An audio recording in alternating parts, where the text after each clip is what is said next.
A very good morning, students. As we know, class 6, chapter 7, The Trails of Fibers is going on. Today we will discuss types of natural fibers, jute. Fabric name jute. Jute से क्या क्या बनता है? Ropes, Ghani bags and carpets etcetera. और jute jute हमें कहाँ से मिलता है? नेचर से। तो फैब्रिक टाइप कौन सी होगी इसकी? नेचुरल। नेचर से कहाँ से मिलता है हमें जूट? From jute plant. तो सोर्स क्या हो गया जूट का? Jute plant. Condition for growth means jute किस तरह की क्लाइमेटिक कंडीशन में अच्छी तरह से ग्रो करता है? Warm climate. वार्म क्लाइमेट का मीनिंग है जो वेदर का टेम्परेचर हो अप्रोक्सीमेट 34 डिग्री सेल्सियस हो। एंड ह्यूमिड क्लाइमेट, जिन एरिया में बारिश अच्छी होती है और जो कोस्टल एरिया होते हैं, रेनी एरिया और कोस्टल एरिया होते हैं, वहाँ पर भी जूट प्लांट अच्छी तरह से ग्रो करता है। यूजस मेन जूट प्लांट से क्या क्या बनता है? Ropes, Ghani bags and carpets etcetera. Jute fiber is obtained from the stem of jute plant। जो जूट फाइबर्स होते हैं हम जूट प्लांट की स्टेम से ऑब्टेन करते हैं। The jute crops are harvested when they are about 3 to 4 months old. जो jute की क्रॉप्स होती हैं वो जब 3 to 4 months ओल्ड होती हैं तब उनको काट लिया जाता है।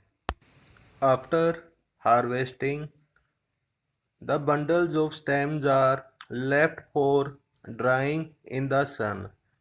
जूट प्लांट की क्रॉप काटने के बाद उन जूट प्लांट के जो बंडल्स धूप में सूखने के लिए रख दिए जाते हैं। The leaves get dried and then removed easily.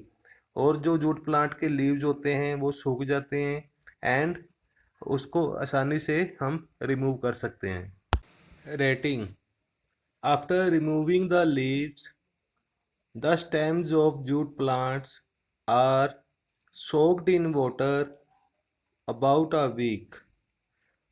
Jute plant की पत्तियां हटाने के बाद जो उसके बाद उसकी स्टेम रहती है, स्टेम को वाटर में 1 वीक के लिए सोकिंग की जाती है।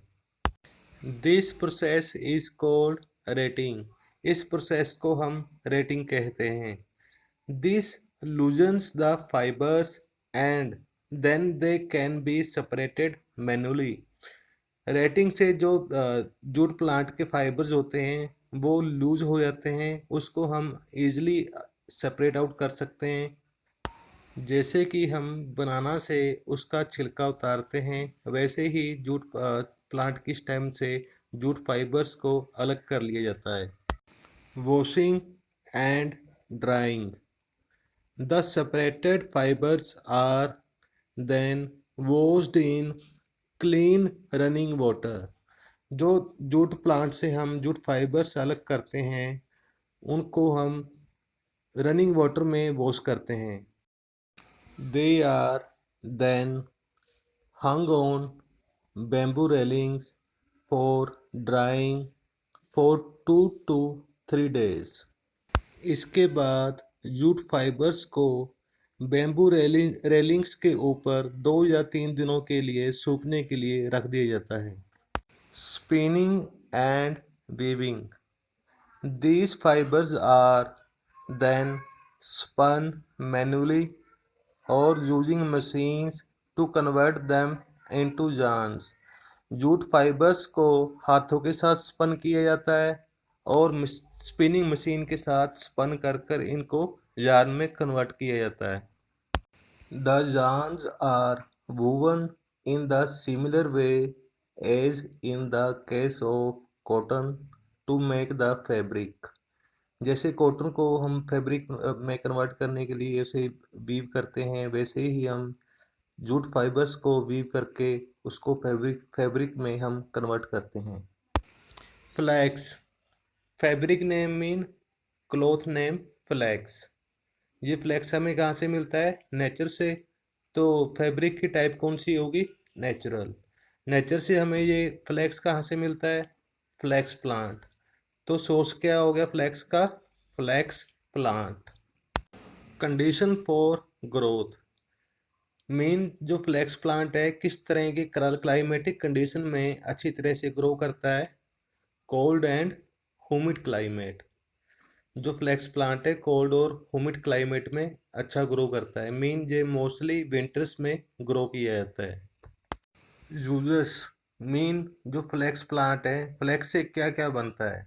Clothes, bed and bath fabric, paper and fishing net. Characteristics of flex.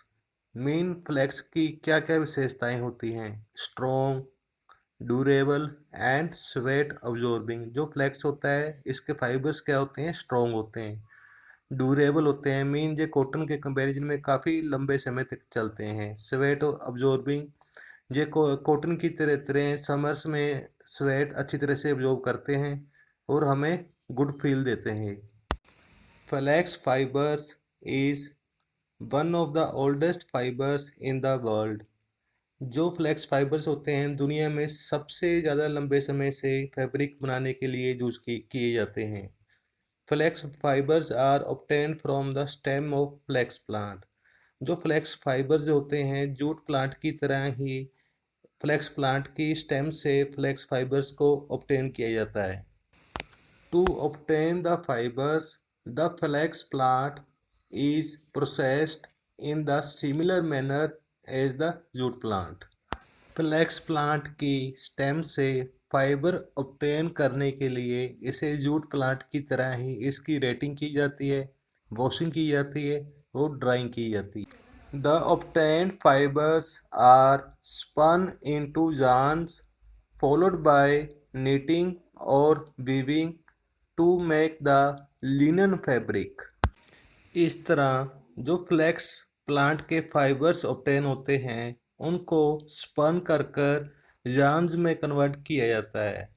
फिर इसके बाद नीटिंग और वीविंग द्वारा फ्लैक्स फाइबर्स को लिनन फैब्रिक में कन्वर्ट किया जाता है।